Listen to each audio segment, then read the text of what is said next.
अगर भारतीय जनता पार्टी ने इतनी मेहनत की है, उनका काम है, तो बार बार कैंडिडेट बदलने की आवश्यकता क्यों पड़ रही है? किसी को 90 मार्क मिले हैं, किसी को 90.5 मिले हैं, किसी को 91 मार्क मिले हैं। तो इसमें जो बेहतर है उसे टिकट दिया जाता है।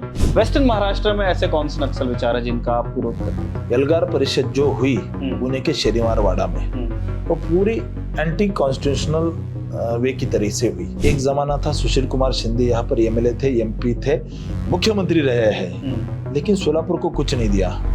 सोने का चमचा मुंह में लेकर जन्म लिया हुआ मैं कार्यकर्ता नहीं हूँ, संघर्ष से यहाँ तक पहुंचा हूँ। शिंदे की तरफ इशारा कर रहे हैं। सोलापुर में अभी भी पानी 5 दिन के आड़ 6 दिन के आड़ आता है, तो इसका जिम्मेदार वो कहते हैं कि भाई जो सत्ता में था वही। पहली बार ऐसा हुआ है कि लिंगायत समाज से वहां के एक लीडर ने, धर्मराज काडादी, उन्होंने कॉल दिया है कि इस बार एमवीए का समर्थन समाज को करना चाहिए। कैसे हैंडल कर रहे हैं? Brought to you by Candid Dusting Powder. Candid dusting powder redness, irritation, sweat rash और फंगल इन्फेक्शन जैसे 4 स्किन प्रॉब्लम्स का एक एक्सपर्ट सॉल्यूशन। अब रहो अनस्टॉपेबल कैंडिड डस्टिंग पाउडर के साथ। 2024 के लोकसभा चुनाव में भारतीय जनता पार्टी का एक नारा है, जो राम को लाए हैं। एक राम है जो आना चाहते हैं। सोलापुर लोकसभा कॉन्स्टिट्यूएंसी से भारतीय जनता पार्टी के अधिकृत प्रत्याशी राम सातपुते। बहुत बहुत स्वागत है सर आपका। जी नमस्कार। और अग्रिम धन्यवाद, आपका बड़ा बिजी शेड्यूल है, अनेक मीटिंग्स आपकी होती हैं, उसके बीच में से आपने ललन टॉप के दर्शकों के लिए समय निकाला है। पहला प्रश्न हम यही पूछना चाहते हैं, जो सबसे रैंडम सवाल किसी भी नेता से पूछा जाता है, आपका चुनाव कैसा चल रहा है? चुनाव का माहौल तो बहुत अच्छा है। कल प्रधानमंत्री जी सोलापुर में आकर गए हैं और सोलापुर में जिस तरीके का विकास का काम मोदी जी ने पिछले 10 साल में किया है, उसको लेकर सोलापुर की जनता ने पूरी ताकत के साथ उनका स्वागत किया। आपने राहुल गांधी की भी रैली देखी और मोदी जी की भी देखी। राहुल गांधी की रैली में 5-7 हजार चेयर थी और मोदी जी की रैली में 70,000 चेयर थी और लोग उसके डबल लोग वहां पर खड़े थे। तो 1 लाख से भी ज्यादा लोग यहाँ पर मोदी जी की रैली में आए और देश की जनता को जैसे मोदी जी को चुनना है, ऐसे ही सोलापुर की जनता को मोदी जी को चुनकर पुनः एक बार हिंदुस्तान का प्रधानमंत्री बनाना है। राम तो माध्यम है, लेकिन मोदी को चुनना है, ये सोलापुर के लोगों ने तय किया है। अच्छा, राम माध्यम है, लोग बोलेंगे राम मतलब अंतिम लक्ष्य भी हैं। तो मैं एक चीज जानना चाहता हूँ, आप सोलापुर कॉन्स्टिट्यूएंसी, अभी फिलहाल आप एमएलए भी हैं इस इलाके में, और भारतीय जनता पार्टी ने बहुत मेहनत की है सोलापुर कॉन्स्टिट्यूएंसी में, जो कि गढ़ होता था एक जमाने में कांग्रेस का या राष्ट्रवादी का, जो एक दूसरा एक सेक्युलर पॉलिटिक्स सो कॉल्ड जिसको कहा जाता है, आप दूसरा कोई शब्द इस्तेमाल कर सकते हैं। लेकिन 2014 में भारतीय जनता पार्टी के कैंडिडेट यहाँ से जीतते हैं, शरद बंसोड़े आते हैं। 2019 में भी भारतीय जनता पार्टी यहाँ से जीतती है, वो डॉक्टर जे सिद्धेश्वर आते हैं, और अभी 2024 में टिकट राम सातपुते का आया है। अगर भारतीय जनता पार्टी ने इतनी मेहनत की है, उनका काम है, तो बार बार कैंडिडेट बदलने की आवश्यकता क्यों पड़ रही है? भारतीय जनता पार्टी की एक पद्धति है, कैंडिडेट चयन का जो विषय होता है उसमें एक पद्धति है।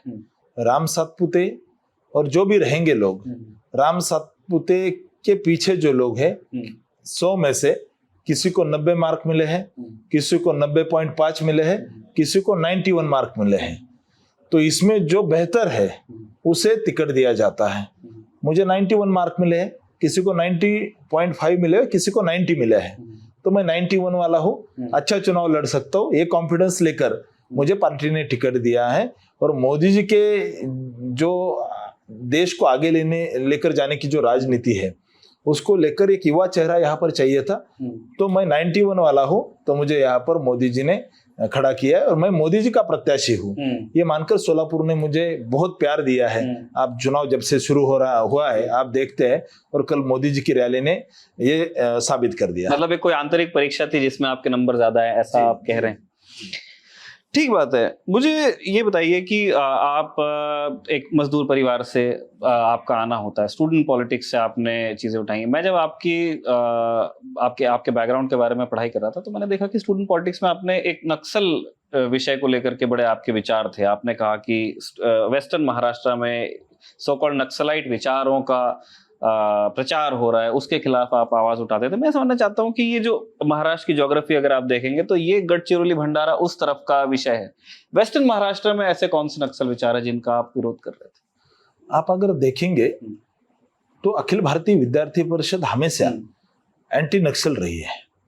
नक्सल मूवमेंट ये तो ये नेशनलिस्ट मूवमेंट नहीं है, ये चाइना की विचार वाली है, ये पाकिस्तान से फंडिंग लेकर यहाँ पर नक्सल मूवमेंट चलाते हैं। लेकिन नक्सल आप सोचते होंगे गढ़चिरौली में है, चंद्रपुर में है, तो ऐसा नहीं है।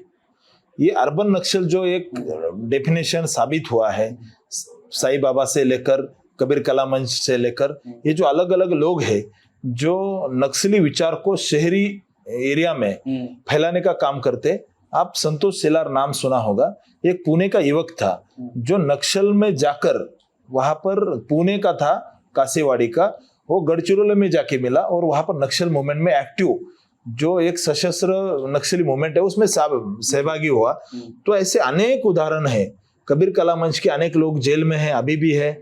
तो ये सब लोग जो है ये प्रो नक्सल आइडियोलॉजी का काम यहाँ पर करते थे। नक्सल आइडियोलॉजी नहीं है, नक्सल इस देश के खिलाफ शुरू हुआ युद्ध है और उसको खत्म करना चाहिए, जो कि एंटी कॉन्स्टिट्यूशनल है, जो कि संविधान के विरोध में है। उनके खिलाफ खड़ा होना एक हर भारतीय की जिम्मेदारी है और वो जिम्मेदारी बखूबी निभाने का काम एबीवीपी करती है और मैं एबीवीपी का कार्यकर्ता हूँ। एबीवीपी जो करती थी उसके साथ मैं हूँ और रहूंगा। सर, आप लगातार इल्जाम लगा रहे हैं, लेकिन अब जैसे अभी भीमा कोरेगांव का केस हुआ, लगातार बेल्स मिल रहे हैं उसमें लोगों को, तो और उसमें बार बार एजेंसीज का इल्जाम है, जो आप कह रहे हैं उस तरह के इल्जाम लगाए जा रहे हैं, पर वो कोर्ट में स्टैंड कर नहीं रहे एज ऑफ नाउ। आपको मैं सीधा बताता हूँ, एल्गार परिषद जो हुई पुणे के शनिवार वाड़ा में, वो पूरी एंटी कॉन्स्टिट्यूशनल वे की तरह से हुई।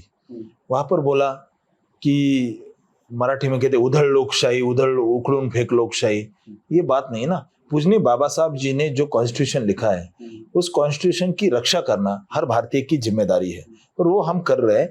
आप जो बात कर रहे हैं कि नक्सल लोगों को बेल मिलना, अगर कोई 302 मर्डर साबित नहीं हुआ है, हाँ साबित नहीं हुआ है तो बेल मिलता है। 302 भी कोई करता है, मर्डर करता है, अनेकों लोगों को बेल मिलता है, बाद में वो साबित होने के बाद वो जेल में रहते हैं। ऐसे ही है कि उसका ये केस कोर्ट में चल रहा है, तो साबित होगा तो जेल में रहेंगे, लेकिन ऊपा के अंदर जो उनके ऊपर कार्रवाई है, कोई 2 साल से कोई 3 साल से जेल में है।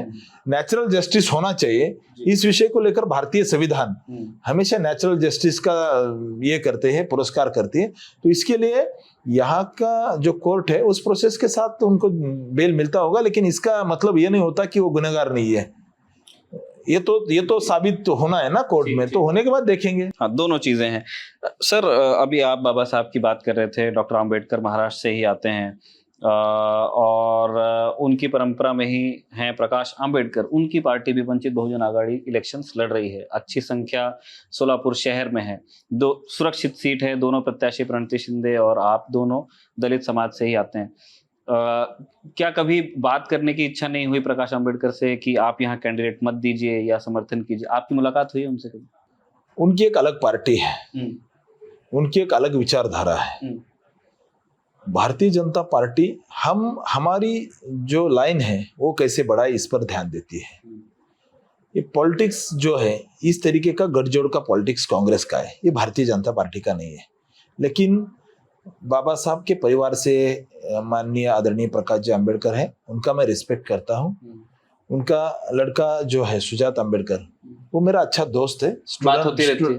अभी नहीं होती, चुनाव में तो नहीं, उनका अलग प्रत्याशी है, वो अलग काम कर रहे हैं, लेकिन हमारे अच्छे संबंध है। स्टूडेंट मूवमेंट में वो भी काम करते थे, हम भी करते थे, चाहे विचारधारा जो भी हो। कोई काम साथ में कभी हुआ? ऐसे नहीं है, लेकिन दोस्ती है, चाय पे कभी मिलते थे छात्र लाइफ में, स्टूडेंट लाइफ में, तो ऐसा संबंध है। लेकिन राजनीतिक उनका अधिकार है, उनको क्या करना है। लेकिन भारतीय जनता पार्टी अपनी लाइन आगे खींचने का काम करती है, हम किसी को पूछने का काम नहीं करते, हमारी लाइन बढ़ाते हैं। मोदी जी का जो काम है, मोदी जी ने जिस तरीके से झुग्गी झोपड़ियों में रहने वाले सामान्य परिवार के लोगों के साथ सामाजिक न्याय किया है, आदिवासी हो, दलित हो, पिछड़े हो, ओबीसी हो, सबके साथ न्याय करने का काम किया है। और मुझे विश्वास है मोदी जी ने जो काम किया है उस काम के खातिर यहाँ की जनता राम को चुनेगी। उसमें आडम मास्टर ने भी हेल्प की है उनकी, ये आप मानेंगे? आडम मास्टर जी वैसे कहे तो एक स्वार्थी, वो भी वामपंथी विचारधारा के ही हैं। आडम मास्टर कहे तो एक स्वार्थी मानसिकता वाला व्यक्ति है। अच्छा। एक बहुत ही स्वार्थ रखने वाला व्यक्ति है। आडम मास्टर जी पिछले कई सालों से वीडी कामगारों जो है यहाँ पर मजदूर, उनको घर देने की बात करते थे, लेकिन कभी किया नहीं उन्होंने। यहाँ के भी सुशील कुमार शिंदे भी मुख्यमंत्री थे, उन्होंने कभी वीडी कामगार जो मजदूर है उनको घर देने की बात नहीं की। मोदी जी प्रधानमंत्री बने और यहाँ पर झुग्गी झोपड़ियों में रहने वाले छोटे छोटे परिवार के वीडी कामगार मजदूरों को 30,000 घर बनाने का काम मोदी जी ने किया। रे नगर वाला आडम मास्टर ने उनकी सरेआम प्रशंसा की और आज मोदी जी को गाली दे रहे हैं। ये कैसा होगा? ये तो डिस्गस्टिंग पॉलिटिक्स है। और आडम मास्टर की जो मानसिकता है, विचारधारा है, वो कम्युनिस्ट मानसिकता है जो हमेशा विरोध करती है हमारे आइडियोलॉजी का। और आने वाले दिनों में यहाँ की जनता उनको पूरी ताकत के साथ जवाब देने का काम करेगी। यहाँ का वीडी मजदूर जो है वो बीजेपी के साथ खड़ा है।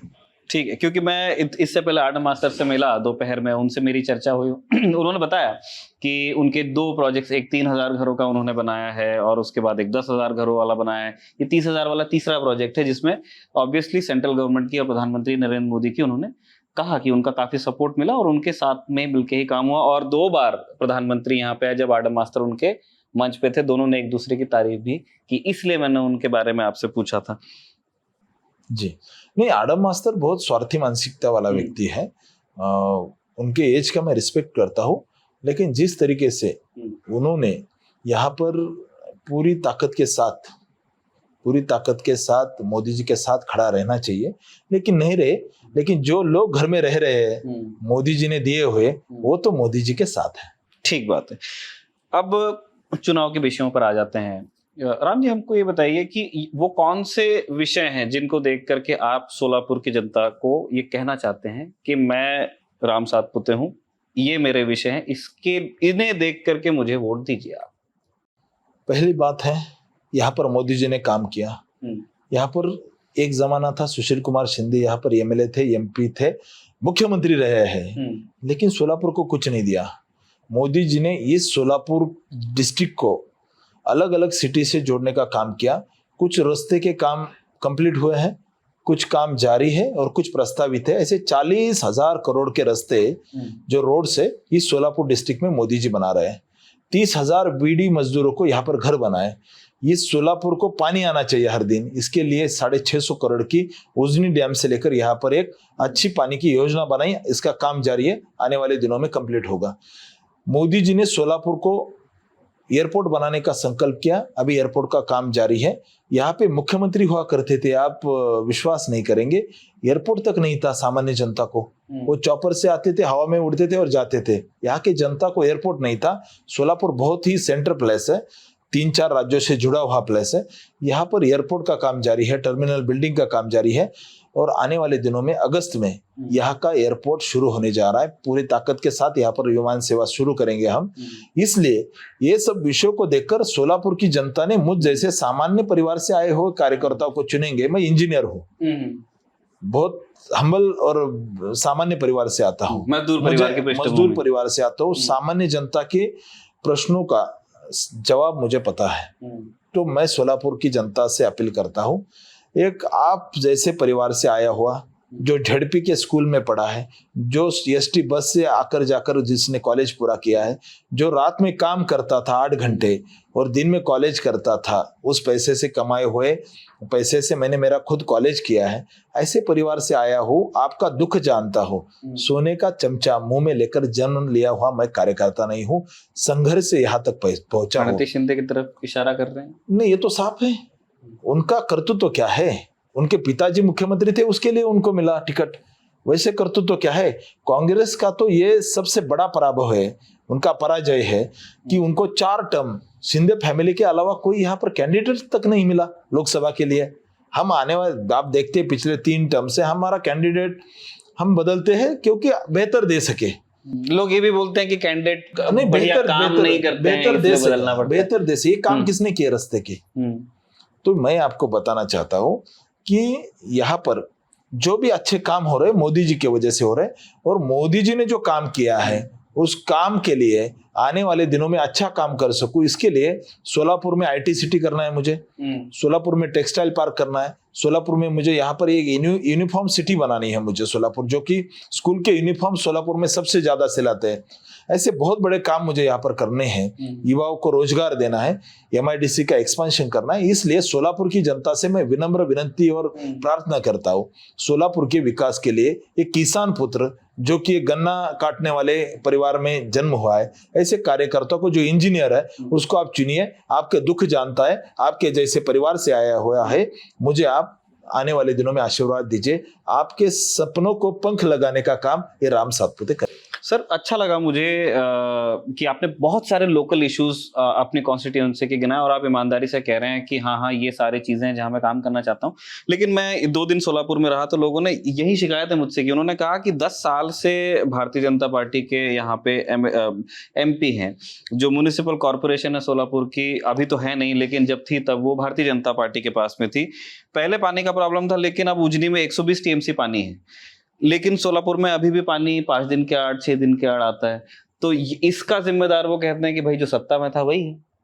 क्या है कि क्या कहना चाहेंगे? उजनी डैम बहुत दिनों के बाद माइनस गया है इस साल गया, हाँ, पहले तो रहा है पानी कम हुआ है। इसके लिए थोड़ा सा अभी ये है, लेकिन जो पैरेलल पाइपलाइन है, पहले पाइपलाइन को पैरेलल पाइपलाइन के लिए मोदी जी ने 650 करोड़ दिए हैं और आने वाले दिनों में ये पाइपलाइन से सोलापुर को हर दिन पानी आए, इसके लिए हम प्रयास करेंगे। सोलापुर सिटी के हर डायरेक्शन में हम बड़ी बड़ी टंकियां बनाकर सोलापुर में अच्छा पानी का प्रेशर रहे और सभी घरों में अच्छा पानी जाए, इसके लिए हम पूरा प्लानिंग करेंगे। और मैं सोलापुर की जनता को विश्वास देता हूँ, दिल्ली में तो मोदी जी आ रहे हैं, पूरे 400 लेकर बन रहे हैं, तो यहाँ का MP अगर बीजेपी का रहेगा तो बहुत सारे काम होंगे। इसलिए आप जिनकी सत्ता दिल्ली में रहेंगी उसका MLA आप चुन के देंगे और मुझे विश्वास है सोलापुर को दे रहे हैं। हम 2 लाख से ज्यादा वोटों से जीत रहे हैं, इसके लिए मुझे विश्वास है। सिंधे भी यही बोलती है कि पूरा आप देखेंगे सर, देखेंगे मोदी जी पर प्यार है यहाँ की जनता का, इसलिए मुझे विश्वास है कि हम 2 लाख से ज्यादा वोटों से यहाँ पर जीतने जा रहे हैं। आपने पानी के अलावा एक और विषय उठाया था एयरपोर्ट का। एयरपोर्ट के लिए बड़े लंबे समय से प्रयास चल रहे थे। पिछले दिनों धारा 144 लगा करके जो सिद्धेश्वर शुगर फैक्ट्री थी उसकी चिमनी गिराई गई और बड़ा विवाद हुआ और कहा जा रहा है कि उसके बाद जो लिंगायत समाज है, जिनके काफी सारे शेयर्स हैं उस साकर कारखाने में, उन्होंने उस चीज पर बड़ी आपत्ति ली है। और पहली बार ऐसा हुआ है कि लिंगायत समाज से, जिस कम्युनिटी से पहले भारतीय जनता पार्टी के MP भी थे, वहां के एक लीडर ने, जो साकर कारखाने के मुखिया हैं धर्मराज काडादी, उन्होंने कॉल दिया है कि इस बार MVA का समर्थन समाज को करना चाहिए। कैसे हैंडल कर रहे हैं आप? भारतीय जनता पार्टी के लिंगायत समाज के बहुत सारे नेता हैं, जैसे यहाँ के हमारे दिग्गज नेता पूर्व के मंत्री है, पालक मंत्री रहे हैं विजय कुमार जी देशमुख। यहाँ पर अवसर मिला तो लिंगायत समाज को हमने मंत्री पद पार्टी ने दिया और वो सोलापुर जैसे बड़े डिस्ट्रिक्ट में यहाँ पर पालक मंत्री बने, वो बीजेपी के हैं। सचिन कल्याण शेट्टी लिंगायत समाज के नेता हैं, वो बीजेपी के हैं। हमने बहुत सारे लोगों को, लिंगायत समाज के लीडर को आगे करने का काम भारतीय जनता पार्टी ने किया। रही बात शुगर फैक्ट्री के चिमनी की, तो वो रेगुलर लीगल प्रोसेस था और सोलापुर के विकास के लिए यहाँ पर एयरपोर्ट होना चाहिए, पूरा प्रेशर था और लीगल प्रोसेस के हिसाब से जो भी हुआ है। आप मुझे बताइए, हर साल 7,000 क्रशिंग हुआ करता था गन्ने का उस फैक्ट्री में, इस साल सबसे ज्यादा हुआ है। चिमनी का इफेक्ट क्या हुआ? आप अगर कांग्रेस की मानसिकता वाले ही है, कांग्रेस के साथ हर चुनाव में खड़े रहते हैं, तो इसमें तो ये बात है, राजनीति की बात है। लेकिन लिंगायत समाज पूरा भारतीय जनता पार्टी के साथ है। जिस सुशील कुमार शिंदे ने हिंदुओं को आतंकी कहा, उसके साथ लिंगायत समाज जाएगा नहीं। जिस सुशील कुमार शिंदे ने भगवाधारी भगवे को आतंकी कहा, उसके साथ लिंगायत समाज जाएगा नहीं है। मुझे विश्वास है यहाँ पर पूरी कम्युनिटी मोदी जी के साथ खड़ी है। आप अगर देखेंगे तो पूरी इस विषय को लेकर लिंगायत कम्युनिटी हमारे साथ खड़ी है और वो बोल रहे हैं जिन्होंने राम को लाया है हम उनको लाएंगे। अच्छा, और उसके लिए फिर से राम को लाना पड़ेगा। तो ये मतलब ऐसी कोई आपको, हम लोग कर्नाटक बॉर्डर में हैं और ऐसी कोई कर्नाटक में जो हुआ वैसी कोई असहजता तो नहीं है। वहां भी लिंगायत समाज प्रीडोमिनेंटली बीजेपी का वोटर माना ही जाता था, लेकिन जो विधानसभा के नतीजे थे वो काफी उलट थे। तो ये भी चीज एक आपके दिमाग में है, कैसे समझा रहे हैं आप कम्युनिटी को? आप देखेंगे तो 4 दिन पहले कर्नाटक के हुबली में नेहा हिरेमठ जो लिंगायत हिंदू लिंगायत परिवार से आई हुई कॉलेज की छात्रा है, उसका सरेआम कत्ल कर दिया चाकू से, पूरा चाकू से सरेआम कत्ल कर दिया फयाज शेख के व्यक्ति ने। आपको बताना चाहता हूं, यहाँ की बेटियां सुरक्षित नहीं रहेगी तो क्या होगा। तो ये बताना चाहता हूं आपको कि लिंगायत कम्युनिटी ये जानती है कि कर्नाटक में कांग्रेस की सरकार है, जिसने हत्या की वो फयाज शेख, उसको प्रोटेक्शन देने का, उसके परिवार को प्रोटेक्शन देने का काम कांग्रेस ने किया है। प्रोटेक्शन दे रहे हैं आप, उस परिवार को प्रोटेक्शन देने का काम किया है। और कांग्रेस की जो एकदम घिनौनी मानसिकता, कार्रवाई नहीं हो रही है आरोपी पर कार्रवाई नहीं, अपीसमेंट पॉलिटिक्स है, तुष्टीकरण की राजनीति कांग्रेस 70 साल से करती आ रही है। मुझे विश्वास है कि यहाँ की जनता जानती है कि कांग्रेस ने जो अपीसमेंट पॉलिटिक्स किया है इस विषय को लेकर, नेहा हिरेमठे हिंदू लिंगायत परिवार की लड़की है, उसकी हत्या सरेआम की, और ये कांग्रेस की लीडर जो है उसको प्रोटेक्शन देने का काम कर रहे हैं वोट बैंक के लिए। तो ये ठीक नहीं है। लिंगायत समाज पूरे ताकत के साथ मोदी जी के साथ खड़ा है। आपको चुनाव में 4 जून में आपको नतीजा आने के बाद आपका विश्वास बैठेगा। आप हुबली की बात कर रहे थे, जैसे मैं प्रणति शिंदे के तमाम जो इंटरेक्शंस होते हैं, उनकी रैलीज में जो लोग बातें कही जाती हैं, तो उसको फॉलो करा। तो उनका एक इल्जाम था कि देखिए कि राम सातपुते लोकल इश्यूज के बारे में बात नहीं करते हैं, वो 370 की बात करते हैं, वो बाकी चीजों की बात करते हैं। अभी आप हुबली की बात कर रहे हैं, वो कह रहे हैं कि आप सोलापुर के इश्यूज के बारे में बात कीजिए और उस पर वोट मांगिए। क्या जवाब देना चाहते हैं आप? मैंने यहाँ पर आने के बाद कम से कम 300 स्पीच दिए हैं मैंने, 300 स्पीच। आपको मैं क्लिप देता हूँ, उसमें से हर एक स्पीच में मैंने सोलापुर के विकास की बात की है। मैंने सोलापुर में आईटी कंपनी लाना है, मैंने सोलापुर में एमआईडीसी एक्सपेंशन करना है, हर दिन पानी होना है, सोलापुर में टेक्सटाइल पार्क होना है, सोलापुर में अलग अलग कंपनीज आनी चाहिए। इस विषय को लेकर मैंने हर स्पीच में मेरे ये बात उठाई है और उसके लिए काम करने का मैंने वादा किया है और वादा निभाने वाला मैं कार्यकर्ता हूँ। मैं आपको विश्वास देता हूँ सोलापुर की जनता को कि मैं नेशनल विषय को बोलूंगा, लेकिन इसके साथ ही साथ जमीन से जुड़े हुए जो भी सवाल है उसका मैं आने वाले दिनों में उत्तर ढूंढने का प्रयास करूंगा। और मुझे विश्वास है सोलापुर कर मुझ पर भरोसा रखकर मोदी जी की गारंटी जो है वो सोलापुर को पक्की है, वो मोदी जी के साथ खड़े रहेंगे। मुझे पद्मशाली समाज को लेकर भी एक प्रश्न पूछना था आपसे। उनकी भी अच्छी संख्या, जो तेलुगु भाषी लोग हैं, महाराष्ट्रियन ही हैं, यहीं के नागरिक हैं, यहीं के वोटर्स हैं और अच्छी संख्या में यहाँ है, और वो भी कन्वेंशनली भारतीय जनता पार्टी का समर्थन करते आए हैं कुछ समय से। लेकिन अभी हम देख रहे हैं कि महेश कोटे एक बड़े ताकतवर लीडर हैं, वो एनसीपी में है, शरद पवार गुट में। कैसे हैंडल कर रहे हैं आप? अभी पिछले दिनों आप देवेंद्र कोटे, उनके भतीजे को लेके भी आए बीजेपी में। आपको एक बात बताता हूं कि यहाँ की जनता मोदी जी के साथ है। देवेंद्र कोटे मोदी जी पर विश्वास रखकर आए। मोदी जी का काम, मोदी जी ने हिंदू धर्म के लिए जो काम किया है, समाज के लिए जो काम किया है, उन पर विश्वास रखकर देवेंद्र जी आए, देवेंद्र कोटे हमारे साथ। लेकिन मोदी जी के चुनाव में कोई नेता इधर उधर जाए इसका फर्क नहीं पड़ता। यहाँ की जनता मोदी जी के साथ खड़ी है। नेता पर चुनाव नहीं होता है लोकसभा का भाई साहब, चुनाव तो मोदी जी के विकास पर होता है और जो मोदी जी ने यहाँ पर किया है। चलिए, आपको बहुत शुभकामनाएं। आप अपना इसी तरह प्रचार करते रहें और जैसा हमने पहले धन्यवाद किया, हम आपको दोबारा धन्यवाद करना चाहते हैं। काफ़ी बिजी स्केड्यूल है, कई सारी मीटिंग्स है, कई सारे और इंटरव्यूज लाइंड अप है, उसमें से राम सातपुते आपने टाइम निकाला ललन टॉप के दर्शकों के लिए। शुक्रिया आपका और शुक्रिया हमारे दर्शकों का जिन्होंने बातचीत को देखा। सोलापुर से प्रशांत साथ में होने के लिए आप देखते रहिए दी ललन टॉप की चुनाव यात्रा।